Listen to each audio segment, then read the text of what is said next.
সিলেট থেকে ঢাকায় ফিরল বাংলাদেশ ও আয়ারল্যান্ড দল। মুশফিকের শততম টেস্ট রাঙিয়ে রাখতে নানা আয়োজন ক্রিকেট বোর্ডের। তো বাংলাদেশ ক্রিকেট বোর্ড চেষ্টা করবে তাদের আমাদের ক্যাপাসিটি অনুযায়ী সাধ্যমতো দিনটাকে স্মরণীয় করে রাখার জন্য, এবং অবশ্যই কিছু না কিছু প্ল্যানিং তো আছে। স্বীকৃত টি-20তে বাংলাদেশের হয়ে দ্রুততম সেঞ্চুরি রেকর্ড গড়লেন সোহান। ৩৫ বলে হাঁকালেন শতক। হংকংয়ের বিপক্ষে দাপুটে জয় বাংলাদেশ এ দলের। ৭০ ক্রিকেটার ছেড়ে দিল আইপিএল এর 10 দল। মিনি নিলামে খরচ করতে পারবে 238 কোটি রুপি। বলতে এটা বড় ম্যাচ, এটা আমাদের জিততে হবে। আর হোপফুলি আমাদের এই ম্যাচটা যদি জিতে এই নেক্সট বছরের জন্য আমরা সেট আপ করতেছি যে বাংলাদেশ আরো ভালো করতে পারবে ফিউচারে। চিরপ্রতিদ্বন্দ্বিতার ম্যাচে জিততে প্রত্যয়ী বাংলাদেশ। ঢাকা এসেছে ভারত দল।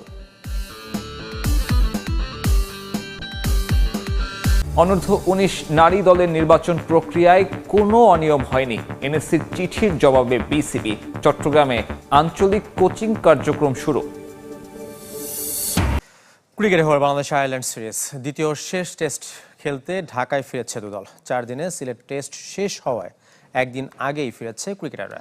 ইনিংস ও 47 রানের বড় ব্যবধানে জিতে সিরিজে এগিয়ে বাংলাদেশ। কাল থেকে ঢাকা টেস্টের প্রস্তুতি শুরু করবে। 19 নভেম্বর শুরু হবে ঢাকা টেস্ট, যে টেস্ট মুশফিকুর রহিমের শততম টেস্ট, যা রাঙিয়ে রাখতে বিশেষ আয়োজন করছে বিসিবি। মুশফিকুর রহিমের শততম টেস্টকে রাঙিয়ে রাখতে নানা আয়োজনের উদ্যোগ নিয়েছে বিসিবি। তবে এখনও চূড়ান্ত হয়নি অনুষ্ঠান সূচি। 19 নভেম্বর ম্যাচের শুরুতে খুব বেশি সময় থাকবে না, তাই ম্যাচ শেষেও আয়োজন অব্যাহত রাখার পরিকল্পনা বিসিবির। মুশফিকের সবচেয়ে বড় স্ট্রেংথ তার ডিসিপ্লিন, তার হার্ডওয়ার্ক, তার ডেডিকেশন। এইটার কারণে মুশফিক আজকে মুশফিক হতে পেরেছে এবং যা অ্যাচিভ করে সেটা করতে পেরেছে। শৃঙ্খলা, নিবেদন, কঠোর পরিশ্রম। ক্রিকেট মাঠের মুশফিককে তুলে ধরতে 3 শব্দ যথেষ্ট। মিরপুরে শততম টেস্ট খেলবেন মিস্টার ডিপেন্ডেবল। আয়ারল্যান্ডের বিপক্ষে ঢাকা টেস্ট বাংলাদেশের জন্য যতটা গুরুত্বপূর্ণ তার চেয়েও আকর্ষণীয় মুশফিক ইস্যুতে। 25 বছরে বাংলাদেশ খেলেছে 155 টেস্ট। 2 দশকের ক্যারিয়ারে 99 ম্যাচই সাক্ষী হয়েছেন মুশফিকুর রহিম। 22 গজে কান্না, হাসি, কত শত রেকর্ডের সাথে জড়িয়ে তার নাম। মুশফিকের শততম টেস্ট ঘিরে তাই বিশেষ পরিকল্পনা বিসিবির। ক্রিকেট অপারেশনস তো বটে, সভাপতি আমিনুল ইসলামও ভাবছেন ভিন্ন আয়োজন নিয়ে। বিশেষের দিনটিতে মুশফিকের সাথে সম্মান জানানো হবে তার পরিবারকে। সম্মাননা স্মারক উপহার আর সতীর্থরাও শ্রদ্ধা জানাবে মিস্টার ডিপেন্ডেবলকে। এটা বাংলাদেশ ক্রিকেটের জন্য, শুধু মুশফিকের জন্য না, বাংলাদেশ ক্রিকেটের জন্য একটা অনেক বড় দিন হতে যাচ্ছে। বাংলাদেশে কোনো প্লেয়ার প্রথমবারের মতো 100তম টেস্ট খেলতে যাচ্ছে। তো বাংলাদেশ ক্রিকেট বোর্ড চেষ্টা করবে তাদের আমাদের ক্যাপাসিটি অনুযায়ী সাধ্যমতো দিনটাকে স্মরণীয় করে রাখার জন্য। সিলেট টেস্টে ইনিংস ব্যবধানে হেরেছে আয়ারল্যান্ড। একমাত্র ইনিংসে হাসেনি মুশফিকের ব্যাট। ঢাকা টেস্টে মুশফিকের কাছে প্রত্যাশার কথা জানিয়ে রেখেছেন সাবেক অধিনায়ক। আমি একজন দর্শক হিসেবে চাই ও 100তম টেস্টটা ভালো পারফর্ম করুক। যত ভালো হয় তত ভালো। আইপিএলের খবর। মিনি নিলামের ঠিক 1 মাস আগে দল পুনর্গঠন প্রক্রিয়া শুরু করলো 10 দল। ছেড়ে দিয়েছে 70 ক্রিকেটারকে। এই তালিকায় আছে ম্যাক্সওয়েল, আন্দ্রে রাসেল, ডুপ্লেসি, ডিককের মতো তারকারা। সবচেয়ে বেশি 64 কোটি রুপি বাঁচিয়েছে কলকাতা নাইট রাইডার্স। 10 দল মিলে 16 ডিসেম্বরের নিলামে খরচ করতে পারবে 238 কোটি রুপি। মিনি নিলামের বাকি আরও 1 মাস। এর আগে দল গোছাতে ব্যস্ত ফ্র্যাঞ্চাইজিগুলো। শনিবার ক্রিকেটার ধরে রাখার শেষ দিন ছিল, সঙ্গে আন্তঃদল বদলও। রবীন্দ্র জাদেজার সাথে 12 বছরের সম্পর্ক ছিন্ন করেছে চেন্নাই সুপার কিংস। এই বাঁহাতি স্পিনার এবং ইংলিশ অলরাউন্ডার স্যাম ক্যারেনের পরিবর্তে রাজস্থান রয়্যালস থেকে দলে টেনেছে সঞ্জু স্যামসনকে। মোহাম্মদ শামিকে সানরাইজার্স হায়দ্রাবাদ থেকে নিয়েছে লখনৌ সুপার জায়ান্টস। এছাড়াও ঠিকানা পরিবর্তন হয়েছে নীতিশ রানা, মায়াঙ্ক মারখান্ডে, ডনোভান ফেরেইরাদের। 10 দল 70 ক্রিকেটার ছেড়ে দিয়েছে, যাদের মধ্যে 39 জন দেশি আর 31 জন বিদেশি ক্রিকেটার। যে তালিকায় আছে Glenn Maxwell, Josh Inglis, Andre Russell, Quinton de Kock, David Miller, Liam Livingstone, Faf du Plessis, Adam Zampa, Mujibur রহমানের মতো টি-20-র বিশ্ব তারকারা।